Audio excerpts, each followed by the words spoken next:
excited to introduce our panelists today. First, we have Keeley, an occupational therapist and manager for Kids Count Therapy and building essential skills in occupational therapist for 10 years and enjoys collaborating with professionals across all, working with clients and families, high independence possible. Then next we have Dr. Kristin McCoy. She's the Executive Vice President for Intensive Intellectual and Developmental Disabilities at Damar Services. She provides direct clinical and operational oversight treatment program and the outpatient autism services.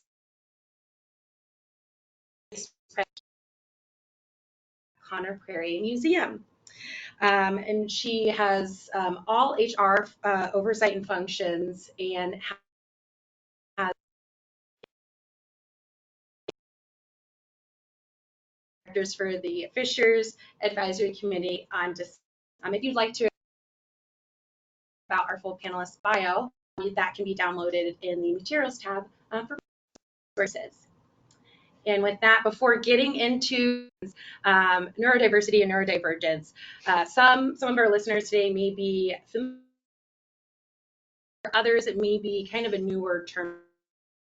I wanted to provide a little bit of background for everyone.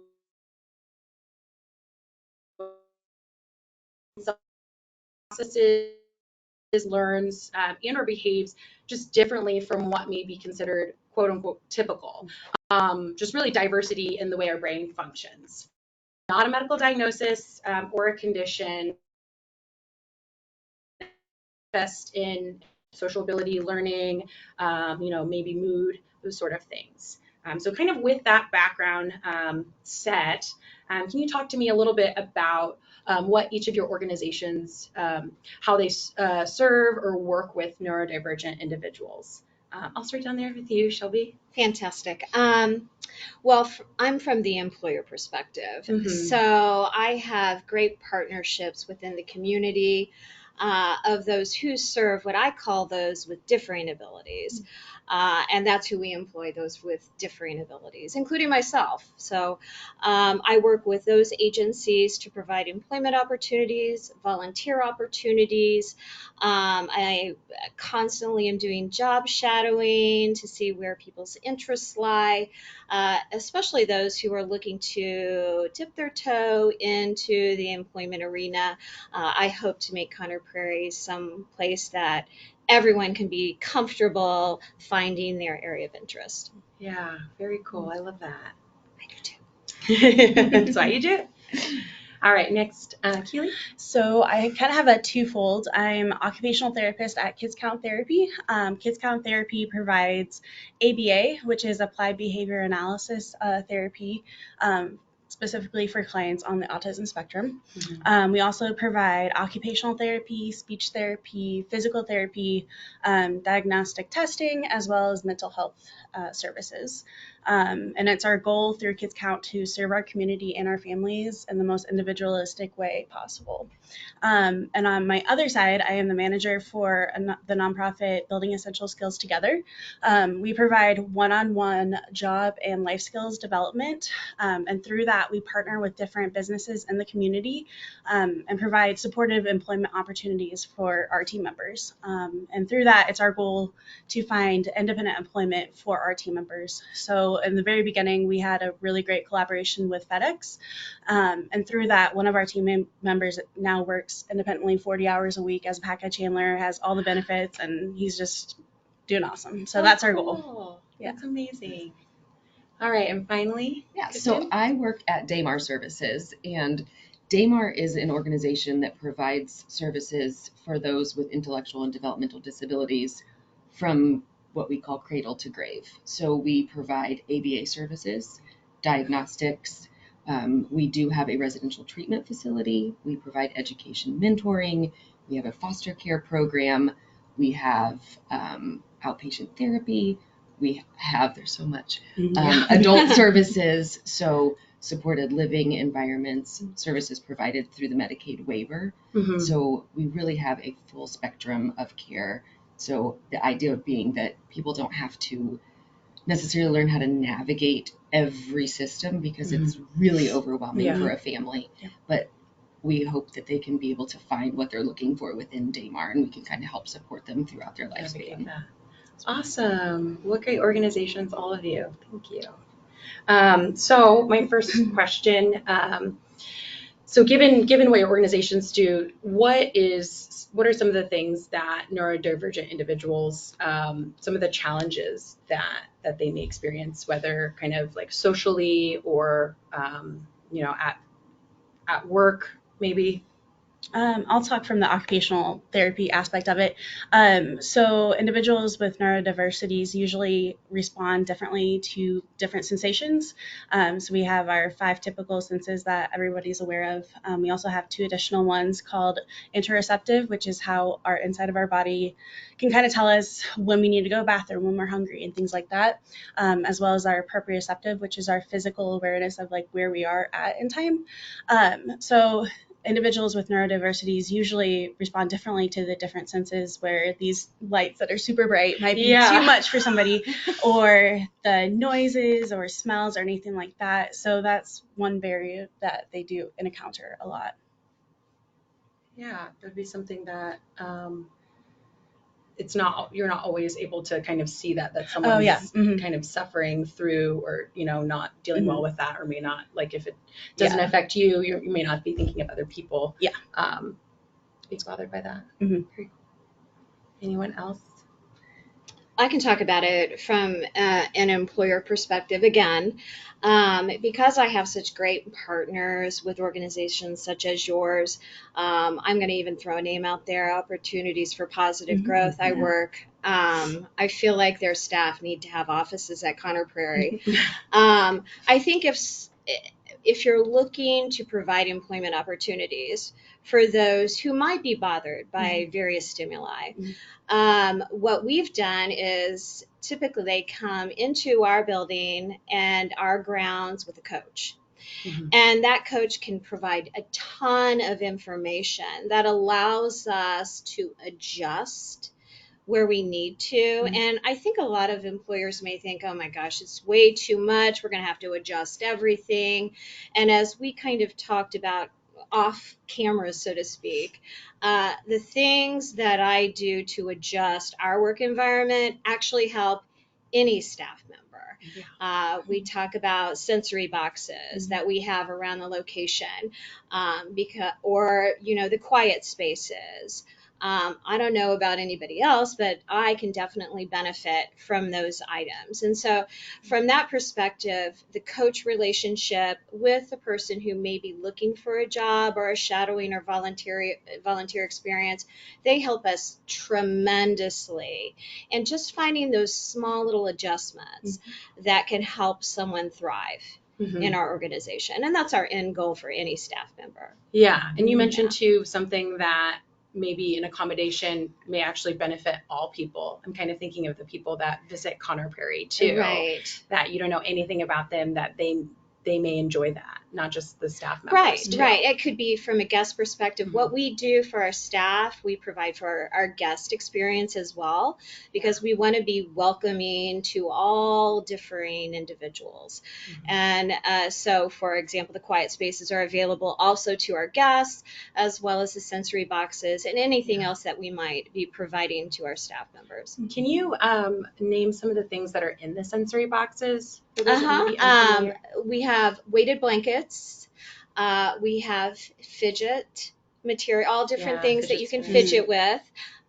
We have noise canceling headphones. We have soft and different textural things. So soft, hard, ridges, whatever may be the best for an individual that calms them or reduces stress or gives them the moment they need to go back and join our guests or join our other employees. And so it really is something exceptionally simple that I think all employers should have. Yeah, that's so cool. We have little chat rooms, but they seem more for individual work sometimes. Sometimes people just take a moment. Absolutely. So in Daymar, actually, we have sponsored sensory walls at quite a few locations around Indianapolis. So at like Lucas Oil, the Victory Field, I believe that there's one also at Gamebridge. And so just kind of a space where people can go and have a sensory experience and kind of have like a chill out space, very similar to that. Just, that's on the wall that they can. So all the sensory experiences right there on the wall, but just another place to go and to, again, you know, I've been to those places and I see lots of children and adults, you know, experiencing that, and they may or may not fit into the category of neurodivergent, but I think it's still something that's attractive to a lot of people. Yeah, agree. Definitely agree. Was there anything that you do in your work at Daymar, you said from the cradle to the grave, that you see as particularly challenging, or that some of the patients struggle with? Yeah, so most of our clients would fall into a diagnosis that would be considered neurodivergent. So intellectual disability or autism, lots of ADHD, things like that. And so we see our clients really struggle with getting employment, you know, sitting in a classroom, being able to engage in learning. And so providing a lot of supports in those environments to help them kind of maximize their experience. And two, I think, you know, what we do at Daymar is very modified because that's what they need to be successful. But the goal always being, how do we take that into the community, into their homes, into the places where our clients are going to go? Yeah. We don't want them to stay at Daymar forever. Yeah. You know, we want them to receive Daymar's services, but we don't want kids to live there. We want to really help to enrich the community in places like Conner Prairie so that they can have those experiences. Yeah, awesome. Providing those skills where they can then put them in, not in that environment when they do go home, to be able to use that. Exactly. Yeah. So like in ABA, for example, we're going to work on mastering those skills and really practice those over and over again, because we know that repetition is how we learn. And then we're going to generalize that and transition those skills back into the home or the community so that that child's most likely to be successful with that skill and being able to do that with other people rather than just the people that work with that kid. Just those that are familiar with it. Yeah, exactly. Well, the next question I have is, what's something you think others should know when they're interacting with or working with people that fall under the neurodivergent category?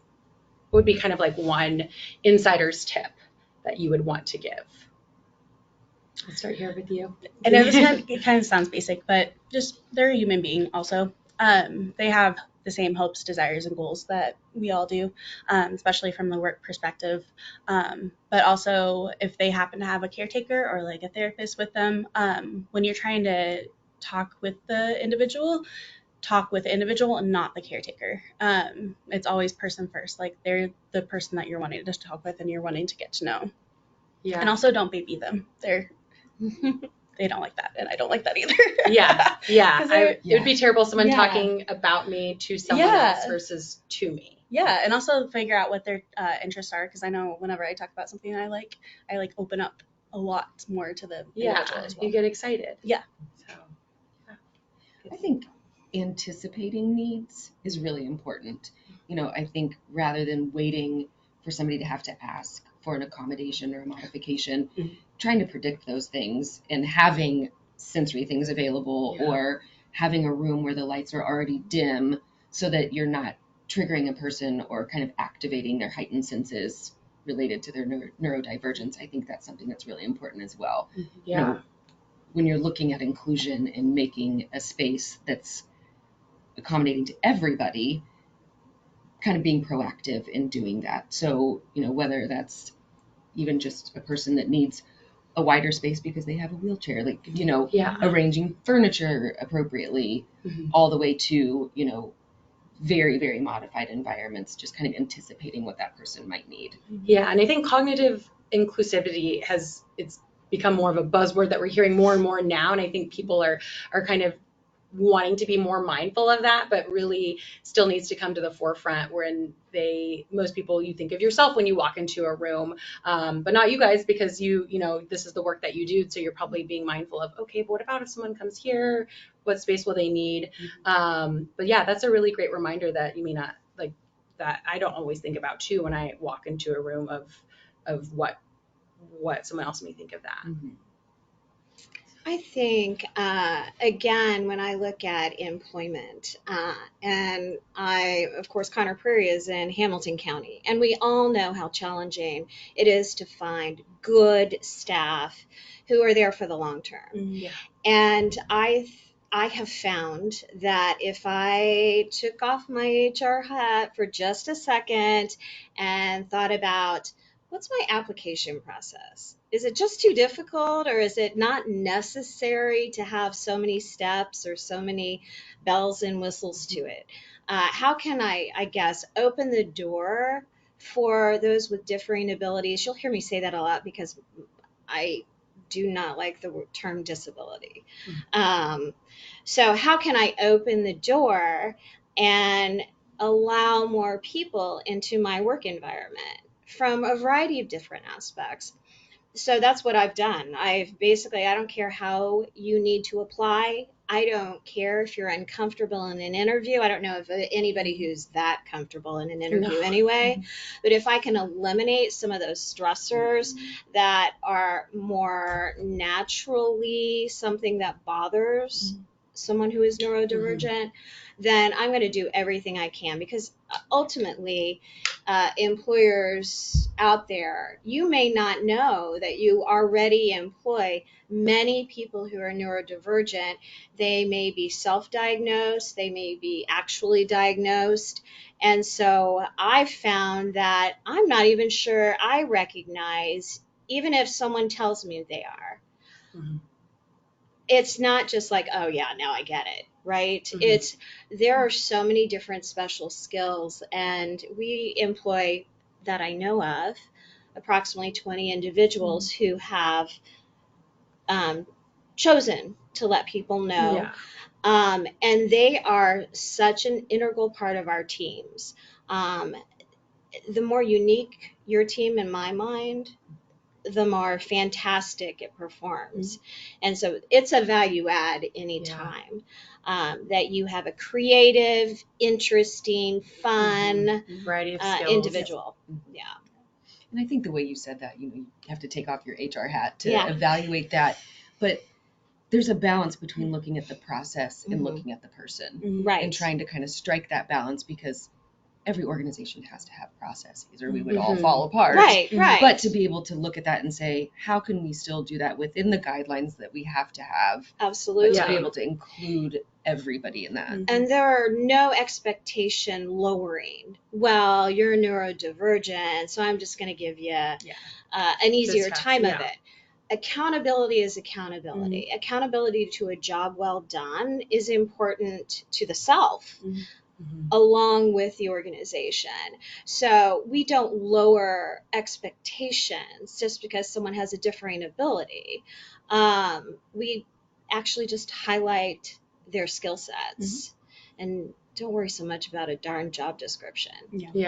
Which is what I found. And that leads perfectly to our next the next question is, have you guys had to adapt your program? So it sounds like you have had to adapt how the application process and hiring process is. But can you guys talk a little bit more about that, if, to better align with the population that you serve? Any kind of program changes or processes?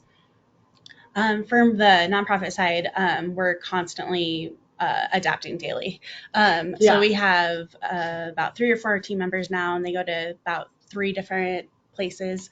And there's always like a set list or a skill task. Sorry, words hard. You were talking about music earlier. A list of tasks that they have to do. So then I usually come with them at the beginning to focus on that and see where their strengths are and where they just might need a little bit of help. And then I generally fade out my services for them. And now they're about able to go independently to these places by themselves. So it's always tweaking. And then I always am in communication with the employer just to see like, hey, how is this going? Does anything need to change? Is there anything that I can support with? So it's that constant communication and adaptation. To kind of improve how that goes.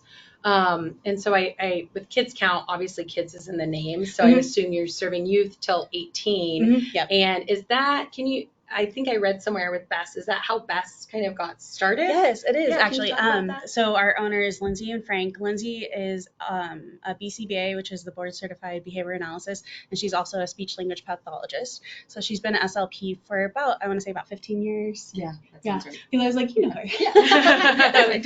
Very well. But yeah, so she started seeing kids 15 years ago, and a couple of years ago, probably about 2018-19, those kids have grown into young adults, and those parents have been reaching out, be like, what's the next step?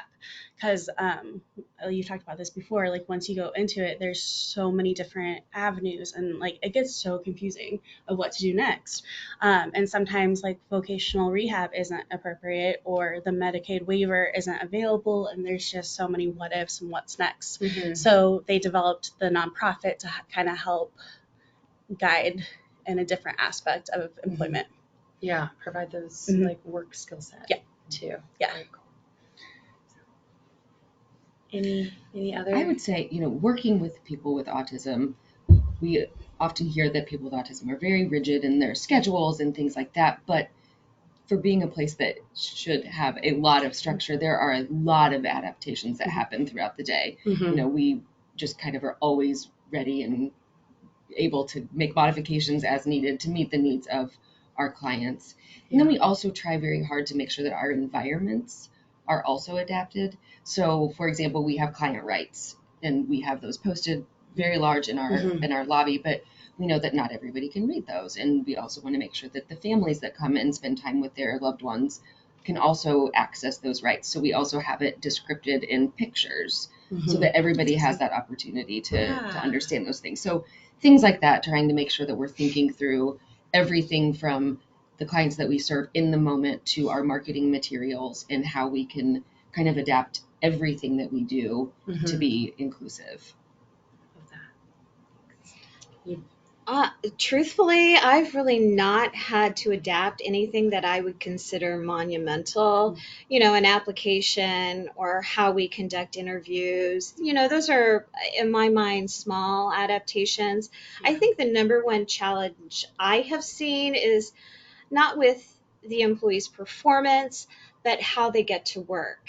And I could go on for days about the transportation needs in Hamilton County, whether it be public transportation or other types of transportation that can get employees to their place of work. And if you don't have a car or you can't drive, there's not a lot of opportunities available to you. So with some of our staff who had transportation issues, one in particular that I can recall was paying over $60 taking an Uber round trip to get to work. And so that takes a big chunk out of, what you're making. And so creatively as an employer, I wanted to figure out some way to do that outside of waiting for some sort of public transportation to miraculously arrive. Right. So we have a carpool concept, and it's basically for any staff member. If you're the person who drives, we will pay you $20 to and $20 from wherever you're coming if you carpool. And so if you have one or two staff members or whatever it is, staff member wise, in your car. And that shockingly was an incredibly small expense, but yet created a motivation that then became a friendship that ended up to be so much more. So that I would say is an adaptation, but it was a necessity because we have many staff that struggle with unreliable cars or whatnot. Now they know our carpool people, so to speak, that they can give a call in the morning and they're happy to pick them up. So it wasn't just for one person, it was for the good of the whole. Yeah, really to be sustainable. That's very innovative. That's so cool. And with Earth Day just being yesterday, there you go. Also Sustainability. It helps with the environment too, as well. That's awesome. So I know we're down to our last few minutes. So we kind of touched on this with advice you would give to someone, but maybe as like a coworker or maybe a loved one who they don't have a diagnosis yet, and they're kind of looking for support or where to go, or even friend. Is there any advice you would give that was maybe different than kind of what you shared before? I can't think of anything. Yeah. I mean, I would absolutely echo the don't treat a person that has differing abilities like a baby. We see that Yeah. a lot. Mhm. Or, you know, you don't have to yell. They Yeah. As a parent, yeah. I think that's a weird thing Yeah. that we see sometimes, but really just seeing that person first and not seeing their diagnosis or self-diagnosis first, but really we all are special, and what in the world is normal? Yeah. You Yes. know, I'm not normal, and you know, what is this normal that becomes the, you know, thermometer with which we judge everything? Yep. So I think just kind of I would agree. changing the way we think of that, and really neurodivergence is, in my opinion, kind of shouldn't exist, because everybody should be considered We all neurodivergent. think differently. Yeah. Yep. Yeah, Absolutely. like, and I think the fact that everybody does think differently is what should be celebrated. It's like you said about teams. Yeah. A team is not going to be successful if everybody's the same. Yep. Nobody's bringing new ideas to the table, new ways of doing things, and so just really accepting that we are all different, and that is It's a great not thing. just okay, but it's great. Yeah. Yeah. Agree. Well said. What resources? I know we were chatting before about what are some of the things that have helped some of the patients you work with or people you work with. Are there any resources that you want to highlight? Either it could be for someone who, you know, they have a child that they want to help or struggling, or even like family member, how to be supportive. Yeah, so I'll do a plug for Kids Count. We have summer programs for kids who either receive therapy through us or don't receive therapy.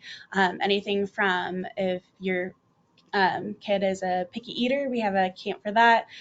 We have AAC, which is augmented alternative communication. So like an iPad that uses different devices to speak for a client. So we have camps for that. Pretty much anything you can think of for summer kiddos. If you go to kctherapy.com, it'll be there. And another one that just in general, the ARC of Indiana, ARC of Indiana, is a great resource. I know that they have like seminars on how the Medicaid waiver can help your family and what different directions, and pretty much anything, any type of resource. And I think we talked about legally too. They have different resources for different attorneys and things like that as well. Yeah, and like I said, Damar has so many services for people of all abilities. So I think just going to our website, it's www.damar.org. We have resources for other locations as well, other services, service providers, but can also give some information about what Damar does. And then if anybody has questions of, do you have something that would help with this or that, you can always email me. I've been at Damar for a very long time, and so I probably don't know the details, but I can at least connect you with the right people. And I'm gonna. Are we done or? Yeah, good. I'm gonna give a plug. One plug. Having worked with so many individuals with differing abilities, we think of all the government agency resources, but they also need a social network. And because I'm in Fishers, there's something called Thrive, which is a huge social network for them to go to great outings, great opportunities, have fun, as well as there's tons of resources on City of Fishers website under the category of disabilities, and there are so many resources listed there that I encourage people to go to. Yeah, these are great. I learned a couple new ones too. So thank you all. So if you have any questions, feel free to send our panelists an email that's on the screen there. And you can also download the slides to have their contact information. So thank you all for joining us today. And thank you to our panelists for your time today. We appreciate the work that you do being champions for neurodiversity and really promoting cognitive inclusion. So thank you so much. Thank you.